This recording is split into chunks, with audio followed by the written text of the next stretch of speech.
Welcome, my beautiful people, to another episode of Dino Basics, where we dig up the basics on some of our favorite deceased beasts. My name is Logan, and today we explore the basics on the Jurassic lion. And while several prehistoric predators have earned that nickname over the years, this one at least came from the right place to be considered a lion.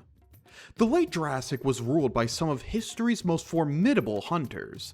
There was the ferocious Allosaurus, the towering Torvosaurus, and the fearsome Yangjuanosaurus. Yet among these famous giants is a carnivore that often flies under the radar, despite being one of the best understood large predators from the southern supercontinent of Gondwana. Hailing from the cradle of humankind, today stars the cunning carnivore, Afrovenator. The first remains of Afrovenator to be uncovered would be found in 1993, excavated from the Tiura Ren Formation, located in the modern-day country of Niger. Despite being the first and still one of the only known specimens for this creature, this sole skeleton was remarkably complete, including much of the skull, legs, and arms, while still including fragmentary pieces of the body and tail.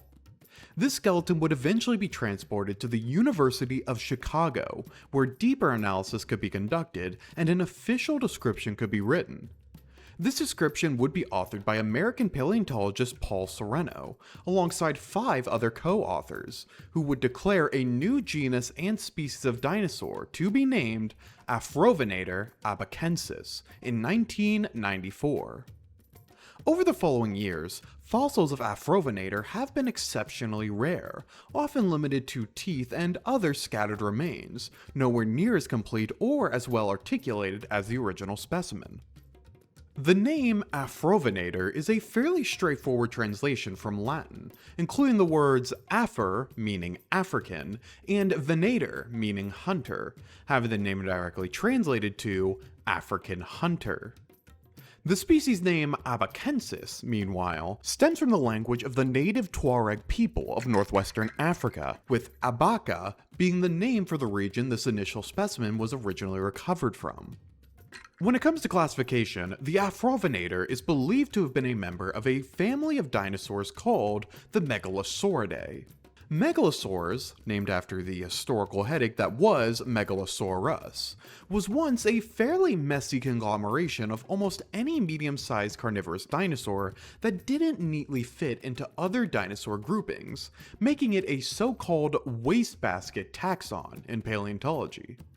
And while some still doubt its existence, a number of redescriptions and papers throughout the 21st century have provided a clear picture on who these creatures actually were. First appearing in the Middle Jurassic around 170 million years ago, Megalosaurids are considered one of the earliest major groups of large carnivorous dinosaurs to have appeared, continuing to flourish throughout the Jurassic until seeing a stark decline and eventual disappearance near the end of the Jurassic and moving into the Cretaceous, perhaps as early as 145 million years ago. While the family lacks an obvious physical trait to define them, like the sailed backs of the Spinosaurids or enormous claws of the Megaraptorans, Megalosaurids are defined for generally longer and lower skulls with a distinct angled snout tip, and a number of unique structures on their spine vertebrae and forelimbs. While I have already mentioned the namesake Megalosaurus, other Megalosaurids we have had the chance to cover here on the channel include the Torvosaurus, one of the largest Jurassic carnivores of their time, often considered a rival to the Allosaurus as the Jurassic top dog, as well as the Eustreptospondylus, a possible island-hopping hunter that lived in what is now the British Isles, and certainly an untouchable beast among the waves. Oh, there he is now! Hey buddy, I haven't seen you in...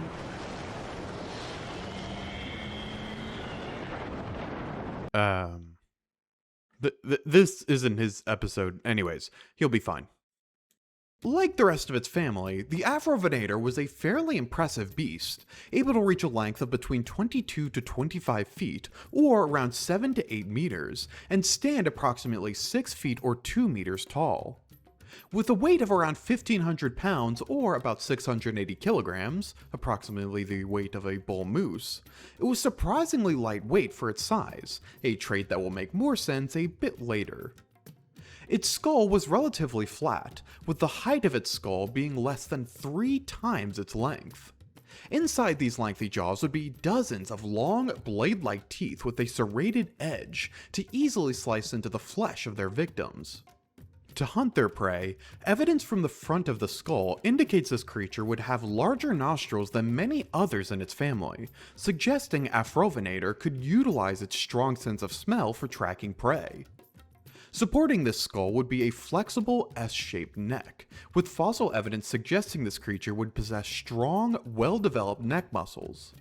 These muscles likely gave this creature exceptional strength when pulling from side to side or up and down, believed to be much stronger than contemporary hunters like the Allosaurus. Just below this neck would be a pair of robust forelimbs, equipped with razor-sharp claws. These robust forelimbs were fairly unusual, considering how many later carnivores like T-Rex famously did not adhere to arm day, or acknowledge that it ever existed, really.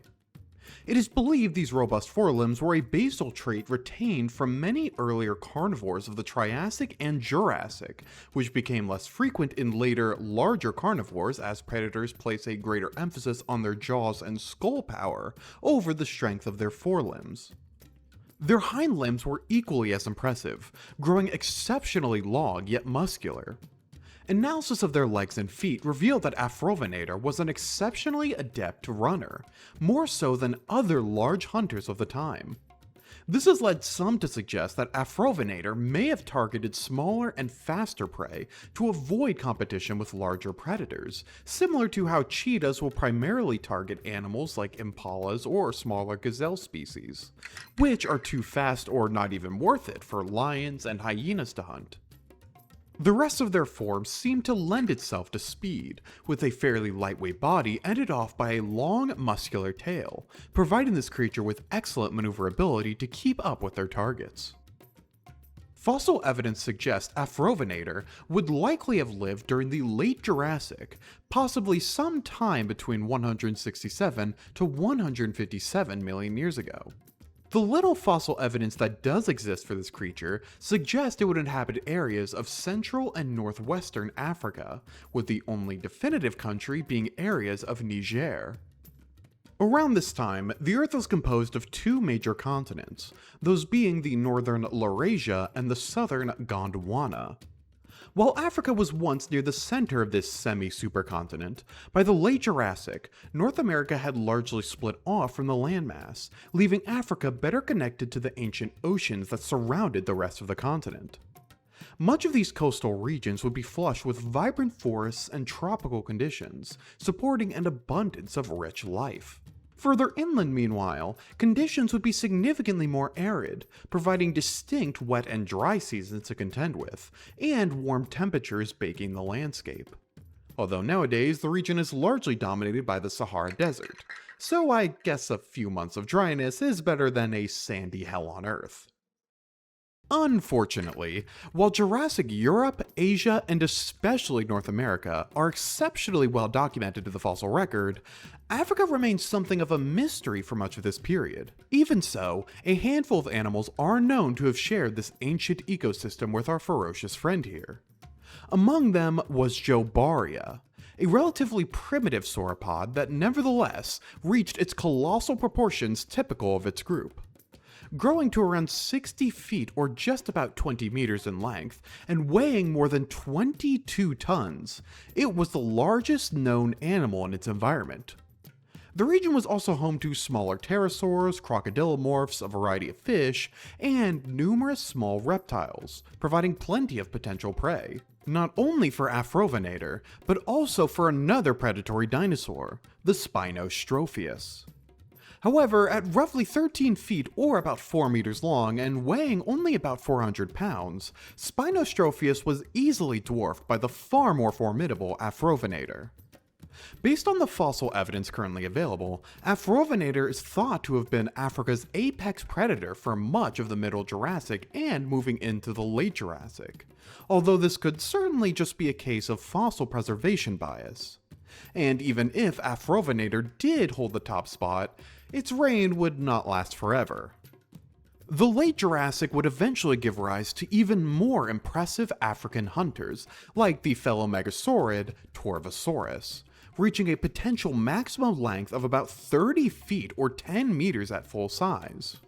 Or even lesser known predators like the Veterupus, the Veteruptistitis, I really hate this guy, Veterupristosaurus, an early carcardontosaurian nearly the same size as Torvosaurus, and a precursor to some of the mightiest African dinosaurs to ever live, like the Carcardontosaurus. These later African titans would continue to overshadow the legacy of the Afrovenator, as this creature has been exceptionally rare in media for some time, often only limited to small appearances in toy lines. One of its only significant roles would come in the 2005 animated children's show Dinosaur King. And honestly, I'm being very generous when I say significant. You're killing it, Queen. You're a star. She's not. This media obscurity is really a shame. While its fossils are limited and unique characteristics a bit unimpressive, its prestige as one of the mightiest carnivores of Jurassic Africa is nothing to scoff at. Furthermore, its insights into an ecosystem long forgotten to science provides paleontologists with crucial details into what the barren Sahara once supported life for, and who knew that life could be so terrifying. While I'm sure that this creature is not a front runner for many as their favorite dinosaur, it at least deserves to be mentioned as a lean, mean killing machine of Africa's incredible past. That's good for this episode. Thank you so much for watching, and I hope you enjoyed. Be sure to leave a comment below what you think of Afrovenator, and if you've heard this dinosaur before the video. It really is a shame so much of prehistoric Africa is just lost to time. I can understand why the Cretaceous gets much more attention with the Spinosaurus and Carcardontosaurus, but there's just so much left open in the Jurassic and Triassic. It's a real shame. We are off next. Whoa, just kidding. I think I owe you guys a bonus episode. For our major milestone, we are exploring the basics on the tyrant arch-rival, Triceratops. Thank you for your support, and see you in the next video.